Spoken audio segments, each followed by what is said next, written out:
Hi, I'm going to introduce to you some of the basic variations of the elbow stand.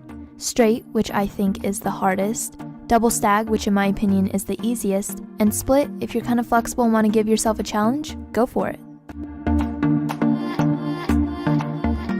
Now I'm going to show you a few stretches you can do before attempting the elbow stand.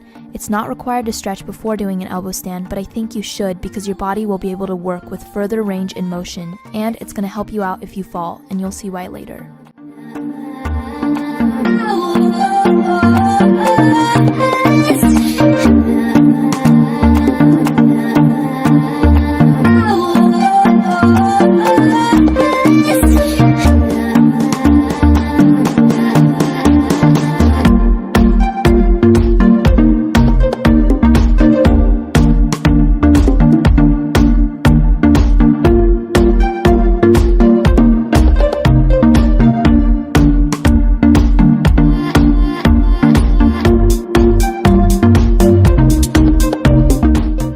Here's form number 1, and by the way, I taught myself how to do an elbow stand, so when I first began learning, I found this form easier. But eventually you want to switch over to form number 2 once you're comfortable because you'll have more options for balance tips. Now when you're in your elbow stand, your arms should form a 90-degree angle and you should be spotting at either your hands or the ground. Your elevated foot is going to kick off, and I'm right-handed, so I felt more comfortable having my right foot as the elevated foot. Here's a little diagram I made for you if you want to screenshot this and use it as a reference.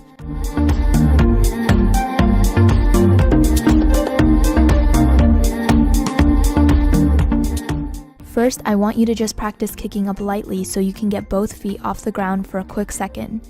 Next, you're going to kick harder so you can get both legs high in the air. Now the wall is going to be your best friend for this exercise as it'll be there to catch you if you fall, and you can lean on it slightly for support as you adjust your form and try to find your center. Eventually, you're going to have to say goodbye to your best friend and practice on your own. Make sure you're working on a soft surface, and this is an example of how you would fall. You would land in a bridge on your elbows, and remember when I said that stretching would help you later on? Well, this is what I mean. This is one of the stretches I showed you in step 2. If you end up falling numerous times and can't seem to balance at all, here's a little refresher I like to do that helps me. Do this motion as you breathe in and out before beginning your elbow stand, and I usually end up balancing a lot better after doing so.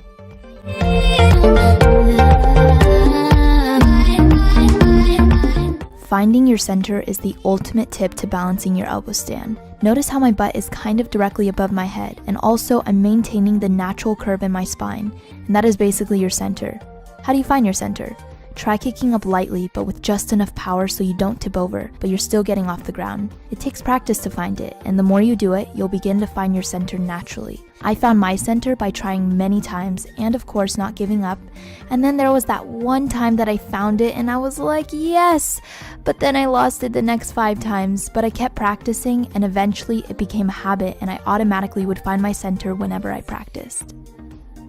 You would have to be in form number 2 to apply this tip. Spread apart and bend your fingers slightly and push into the ground when you feel yourself tipping off center. Last tip is shifting your weight and spotting. Make sure you're looking at the ground or hands, for this will help you balance. As for shifting your weight, when you begin to fall backwards, shift the weight towards your hands, and if you're falling forward, shift your weight towards your elbows, making you tip back so you can return to your center.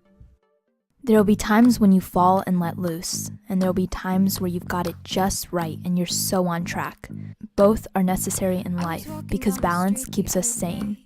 Strive for balance in your life and in your elbow stands. Good luck, friends.